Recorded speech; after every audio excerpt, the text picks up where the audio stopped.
out because we're going to present it to our class that we came and visited and, show some pictures that we took. Okay. Kind of our journey to get here, I guess. Okay. Yeah. So just a couple things that we wanted to ask so we can take it back to our class. One that I really wanted to ask is, do you know how many bottle caps are in the entire exhibit? No, I don't. I'm sure there are a lot. That'd be a really interesting, it's kind of interesting. Yeah, there's 196 pieces, so... Probably a ton then. A ton. Yeah, pretty cool. And how many exhibits do you have per year? Between 3 and 5. It all depends on our schedule. Okay. Like, normally we have 2 different exhibitions, one in the front and then one in the back, but with this one, because it was so Huge. large, we wanted to span it. And I was reading, because obviously there's a little blurbs about different artists. Is it Mr. Imagination who's the main art, who this is all his work then? Yeah, so in the front is all Mr. I's work, and then in the back we wanted to give people an idea of like how he was living and working, and also to give you a sense of like how he was involved with the art and his involvement with other artists. So it's more like we just wanted to give the photographers credit for the work that they did. Okay, so the photographers that I see mentioned are ones that took pictures of his work then? Yeah. So like the one wall is all Ron Gordon, so those are all his photos. Okay, that makes more sense, because we kept seeing all these names. We're like, is this and his it would actual say name? So I knew that it wasn't him, but I was like, but I didn't understand quite. Yeah, there are pictures of him or his studio by these photographers. Very cool. And is he a Chicago-based artist? Yes. Okay. He is deceased. Okay. He passed away in 2012. Oh, okay.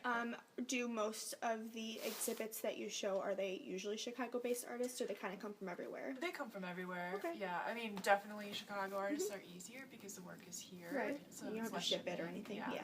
But we actually this past year had an exhibit from a museum in Belgium, and Very cool. so from all over. Very cool. And then did you start this gallery? Is this your gallery? No. Do you know when it started? Yeah, 1991. Okay. It was a group of 8 people who collect outsider art, and they kind of got together and started. Cool. I have a question. You have an IAEA plaque. Yes. So do you get a lot of school trips and stuff then? Not like directly through them, but we run an education program, and so that was what the award was for. We work with, it's called our Teacher Fellowship Program, so we work with 20 CPS teachers every year, and they learn about outsider art, they come here for training, and then they take outsider art into the classroom, and they build a curriculum. And the students make art based on that, and at the end of the year, we have a student show here of all the student artwork, and then also the curriculum that the teachers come up with, we put it on our website for other teachers to use. Oh, very cool. Yeah, it's a cool program.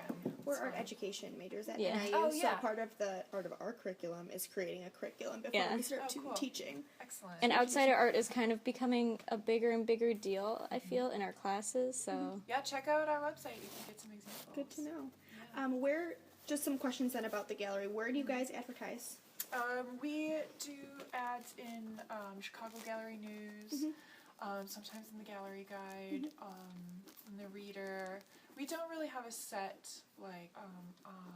print schedule. It's kind of based on need and funding. I mean, we're a small nonprofit, so it's really kind of what we can and can't do is based on our funding. Makes So like the closer to the show, you might advertise a little more? Right, you're right. For this show, we actually budgeted the money into the exhibition to place an ad in Chicago Gallery News, where we aren't always able to do that. Like if we have to spend a lot of money on one aspect of the exhibition, sometimes you can't always advertise. Yeah, so it's mostly just like online, a lot of social media. Okay. Very cool. So you advertise for other galleries, though. You have other gallery shows, cards here. Yeah, I mean, it's kind of like our community ledge there. People drop off stuff, and we just put it there. Yeah. Is there a specific philosophy of the art, like the artist philosophy of the gallery? I don't know if that was worded properly. Like, do you have a philosophy or... Well, we exclusively show self-taught art. Okay. So it's people who have not gone to art school and are operating outside of the mainstream. So that's really our mission, is to educate the public about self-taught and outsider art. Very cool. Anything else that you want to ask? I don't know. Is any of the art here for sale? No, we're a museum. So that's what we got when we came in. Some of the galleries that there was an option to come visit, some of them had work that's for sale and some did not, so I just wanted to ask. No, we're not a retail gallery, we're a museum. Okay. Yeah. But knowing that this is a museum, and I'm pretty sure Woman Made is a museum. Right. So- Actually, they're a retail gallery. Oh, they do retail, sell. They're okay. Yeah, it's a mix, you know, because like Women Made has a permanent collection. Yeah. And they do sell, but they also are a nonprofit. So there's some fine A little lines bit of there. both. I mean, you kind of need to sell to be able to show. Sometimes, yeah. Sometimes, I mean, we don't. So That's true. You know, everything that we do here is funded by our members or foundation grants, donations, and our store sales too. That helps a little bit. Yeah. One last thing is there an overall message to the current Mr. I's current exhibit that's here? Do you think that there's kind of like a message that he was trying to come across in all of his pieces? Because there is a very underlying theme throughout the pieces. And I see some repurposed like home items and things like that. So I didn't know if you thought that there was kind of a message behind that. I mean, he kind of worked with whatever he could get his hands on, but clearly, you know, he liked certain materials like the paintbrushes or the bottle caps. When he was alive, he was a super generous artist. You know, he was always making and always doing workshops with children. He really just wanted to share his art and also to encourage people to find that creativity inside themselves. Yeah. So that probably, I think, we don't even have to say it because I think it kind of comes through that, like, I mean, that is what attracted me personally into it in the beginning was it's no excuses art. You know, it could be made out of trash or, like, found materials. Yeah. It's finding things and making something beautiful out of them. With no, like, you don't need, you know, the prettiest canvases or, you know. Yeah.